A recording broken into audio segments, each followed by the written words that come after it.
which is addressed to the President of the Republic of the DRC. Elle est posée par Monsieur Serge, voilà, Serge est de l'ACP. Merci, Monsieur le Président de la République. Ma question au Président Félix Tshisekedi. Actuellement, il y a un plaidoyer, il y a de plus en plus un plaidoyer pour que comme la RDC puisse ériger carrément des murs le long des frontières avec les voisins problématiques. Au-delà, alors, qu'est-ce que vous pensez? Parce que le plaidoyer vient de la population et la société civile. Alors, aujourd'hui, on voulait savoir, au-delà des fronts militaires et fronts diplomatiques, est-ce que la population n'a pas raison en demandant à ce que cette option soit aussi prise en compte, que le gouvernement commence déjà à envisager d'ériger des murs le long des frontières avec des pays, des voisins belliqueux, problématiques, ou carrément fermer les frontières? Merci. Bon, vous devez savoir que nous avons kilomètres de frontières avec nos voisins. La République démocratique du Congo a 9 voisins. Si nous devrions fermer, en fait, construire des murs tout le long du périmètre qui trace la République démocratique du Congo, je crois que nous regretterons d'avoir mis autant d'argent dans cette initiative plutôt que de l'affecter ailleurs. Et Dieu sait combien la République démocratique du Congo a besoin de ressources pour son développement. Je ne crois pas qu'il serve à quelque chose de construire des murs, parce que, prenons le cas de la crise avec le Rwanda, ça n'a rien à voir avec les peuples.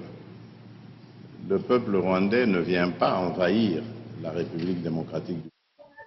C'est un régime dirigé par un individu qui est devenu friand de ce genre de crimes, et c'est ce régime qui attaque et agresse la République démocratique du Congo. Les peuples des deux pays n'ont aucun problème l'un et l'autre. C'est un problème de régime, et le régime, comme vous le savez, il n'est pas éternel. Un jour, tout cela s'arrêtera d'une manière ou d'une autre, et nous retrouverons, je crois, le bonheur de vivre ensemble en tant que voisins. Et c'est ça mon vœu. Pour le moment, il y a un perturbateur, un empêcheur de tourner en rond, mais il n'est pas éternel. Son tour viendra un jour de cesser de jouer comme ça avec la vie des gens. Voilà. Merci beaucoup, Monsieur le Président, d'avoir participé à ce point 13. Thank you, Mr. President. We wish... Merci beaucoup, Bandeko Balandi, ya chaîne Abisso du HT. Tokutani lisusu pona analyse na masolo ya mboka na biso. Na pokwa awa, toko se pencher sur le point de presse oyo mokonzi ya mboka asalaki na bokutani na ye na président ya Sud-Soudan, le président Salva Kiir. Na masolo na ye, bandeko toko banananu kosenga bino ba oyo bazolanda biso pour la toute première fois de s'abonner à notre chaîne et de cliquer sur la cloche de notification pour que à chaque fois oyo tokotia émission en ligne ekosunga biso ekosunga bino pe bozwango YouTube akotalisa bino ke émission eza en ligne po bolanda biso pona bayo oyo nanu basabone te. Merci beaucoup pona kosabone na chaîne na biso. Vous savez que nous sommes en face de l'ennemi oyo aza Paul Kagame. C'est ça les informations. Ba makambu nyonso lokuta o bozomona ezoleka pembeni na bango ezo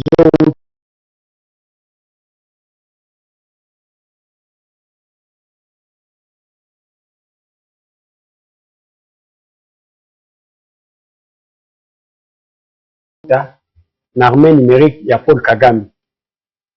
Yango nde tokosenga bino bo s'abonner na chaîne na biso. À chaque fois qu'il y a des rumeurs ou soit des fausses informations, tokoya epa na biso tozolakisa bino na ba image côté bazui yango. Côté batiango pona ko manipuler bino. Que à chaque fois soki bomoni image wana boyebaki image o batie eza image ya lokuta eza pona ko manipuler bato. Bo s'abonner massivement na chaîne na biso. Na ba groupe WhatsApp ba biloko na bango bazotia batondi na ba groupe WhatsApp na biso. À chaque fois qu'il y a une fausse information, baza na laboratoire mobimba bakozwa image ya ko manipuler peuple congolais batie bino na ba réseaux sociaux pour vous manipuler. Raison pour laquelle tokosenga bino bo s'abonner na chaîne na biso et ko sala bien pour na kozwa information trop sûre na analyse correcte. Bandeko lisolo otokobeta lelo eza lisolo ya mire. Vous savez que tango makambo oyo ebandaki na M23 ya makasi, il y a de ces Congolais là qui avaient proposé que qu'on puisse ériger un mur entre biso na Rwanda. Entre autres, Adolphe Muzik alobelaki yango pe na ba tribune na ye. Aussi tout ça est langue émission. Aujourd'hui, la question a été posée au président de la République. Après ça qui réponse na ye, ndenge bonki otalango na katia vidéo ototieli bino.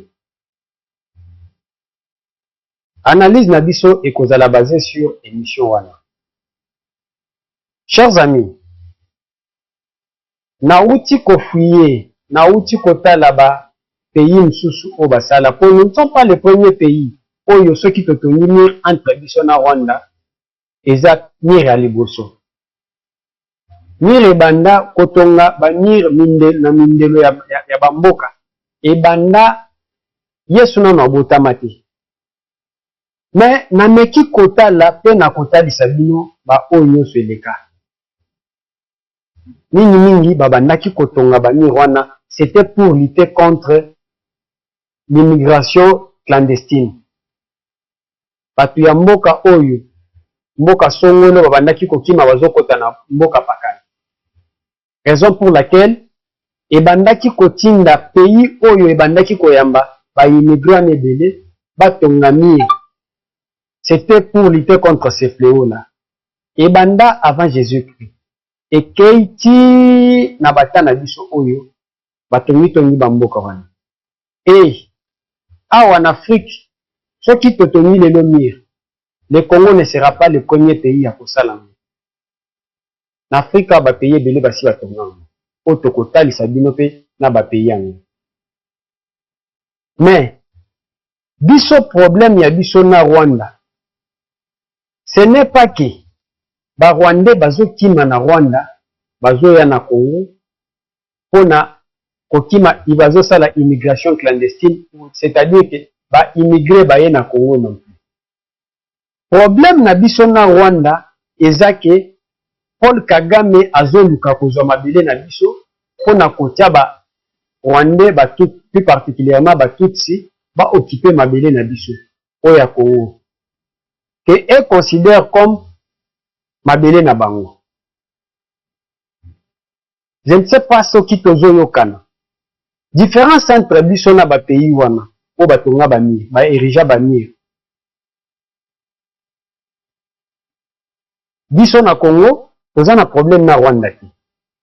Et depuis l'époque coloniale, totikala kozala na problème na Rwanda. Les deux peuples vivent en paix. Deux fois président na bango Juvenal Habyarimana na bandaki koya awa Mobutu pe azokende na Rwanda, on avait de bonnes relations. Comme le président l'a dit, makambu eye, le problème c'est Paul Kagame. Après accession na ye na pouvoir, azu Banyamurenge a versé bango na Congo, na ba FDLR en complicité na communauté internationale, plus particulièrement l'Union européenne. Batinde babi, ba yebisi Mobutu, Congo la brèche, tango Paul Kagame a sali coup d'état na Rwanda. Ba Fongo la brèche, ba Rwandais, ba kota, ba Nyamulenge. Et ils étaient armés. Batiki bango ba koti na manduki. Début ya problème ya ngwana, Et Kagame a profité à l'époque, à l'obike, nazo kota na Congo, sous prétexte que na kyo lukaba FDLR, oyo bakini baki na Congo, baza ba génocidaire, na kendo silisa bango. Kokota oyo akota, na James Kabarebe ya ngwama. Akoti, aye pona lukaba FDLR te, tomoni Paul Kagame ayati batambola bakomati na Kinshasa. Et en plus, ils ont renversé le régime de Mobutu. Bazui pouvoir. Azui James Kabarebe, son chef d'état-major, a installé comme chef d'état-major na Congo. Étant installé, James Kabarebe, Bizima Karara et ba Onyo Swana, tout le monde a place batikala kokendo lukaba FDLR na Congo. Ba FDLR bazai kaku. Ba ye a basali gouvernement, ils ont commencé à régner en maître. Batikali ko lakisa biso place bakenda kangaba FDLR. C'est ça la différence entre problème na biso na ba pays misusu.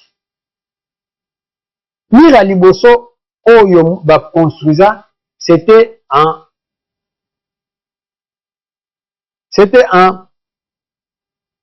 deuxième siècle avant Jésus. Imaginez, deuxième siècle avant Jésus. Eza mira chinoise. Ezalaki kaka pona ko protéger Chine na ba évasion barbare. Bato bandaki kokima na ba pays bazoya kokota na Chine. Raison pour laquelle Chine a tonga miraille. Na 122 après Jésus-Christ, après Jésus-Christ, batongi mir ya Adrien. Eza mir ya ba Romain na Italie. Mir wana bandaki mesurer 117 km.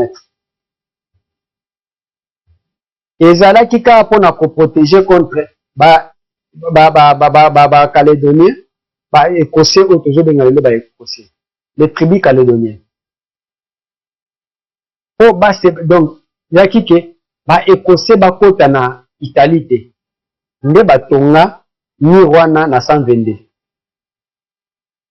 Toye kokoma na début 1930. Les Reticodo confinado, financés par l'Italie, séparaient l'Égypte et la Libye sur 270 km dans le cadre de la lutte contre la confrérie de Sanusia. En 56-62,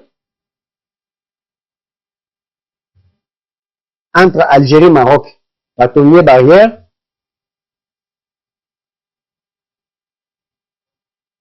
pendant la guerre coloniale contre l'armée de libération nationale algérienne.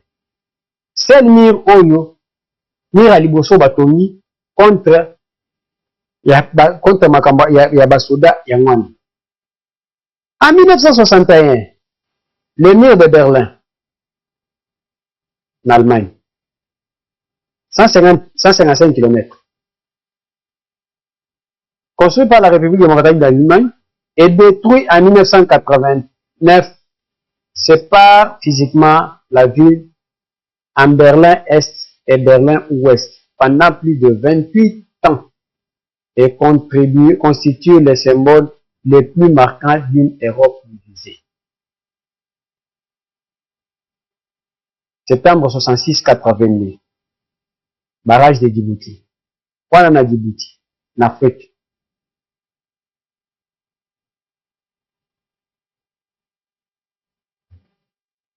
Érigé autour de la presqu'île où se trouve la ville de Djibouti, afin de contrôler les accès terrestres, en particulier les migrations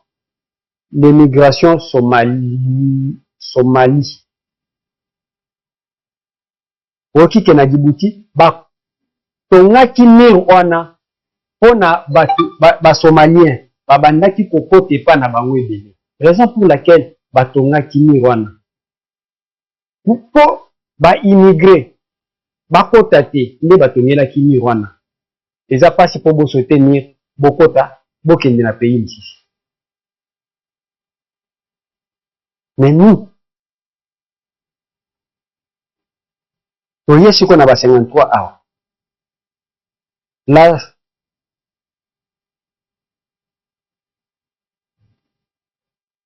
Depuis 1970, le mur de la paix, Peace Wall, barrière de séparation, construite majoritairement à Belfast, en Irlande du Nord, pour séparer les quartiers catholiques des quartiers protestants.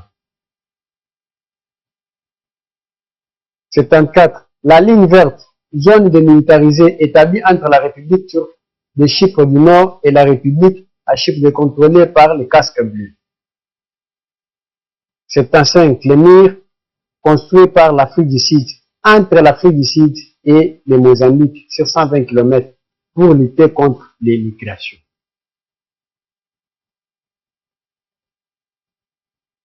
90.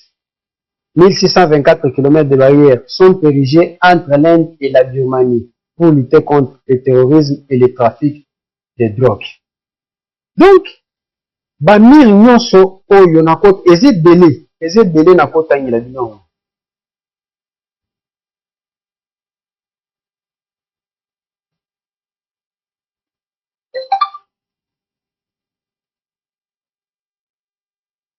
Même en Israël, en Cisjordanie, en 2002, une barrière de séparation israélienne longue d'environ 681 km dans le but d'empêcher des infiltrations des Palestiniens en Israël.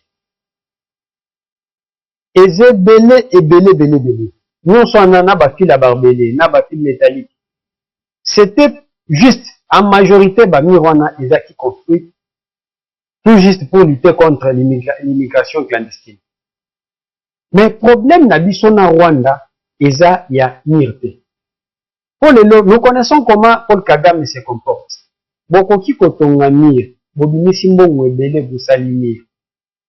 Azui roquette, abeti na mir wana, mir epanzani. Aye kaye moko, aye alobi ke non, baza ba FDLR, bayaki kotante, bakotelaki par la grande barrière.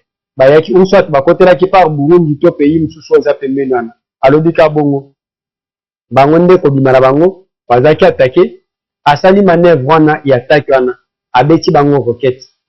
Après l'attaque, raison pour laquelle bakini, basundoli, mir, et babeti roquette, yango nde miro pandani. Rien que pour azali dusu ya kobando kote. Boto bobimisi mbongo boto ngili susu li dusu wana, place wana. Après une année, abeti li susu, place mususu. Raison pour laquelle kotonga mir eza na finalité tepo parce que makambu oyo Paul Kagame azosala, c'est un voisin belliqueux. Nous connaissons comment ces Rwandais là se comportent. Comment ces Rwandais là se comportent.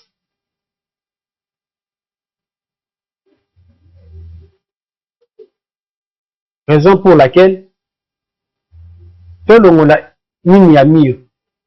Mbongo oto kotonga mir. Le problème, c'est Paul Kagame, comme le président l'a dit. Le problème, c'est Paul Kagame, un voisin délicat. Yende Moutou, azo mettre mal à l'aise ba voisin news. Ceux qui te construisent mieux. Lobby. Bomonaka, côté Zambie. Batantaka pe bakota ba soldat zambien. Bakota kababimaka. Donc, on a une idée à kokendo tonga lisusu mir kota Zambie. Et so bosilisi kotonga mir kota Zambie. Boki ke kota Angola pe bangole bakota kandenge babandaki kota pe na tanka bi. Boki lisusu kota Angola botongi mir. Et au finish tokozala pe tokotonga mir Congo mobile. Non. Ce qui est nécessaire eza oyo mokonzi mboka zana kati ya kosala. Avoir une armée forte nationale, une armée nationale forte, équipée, et en plus,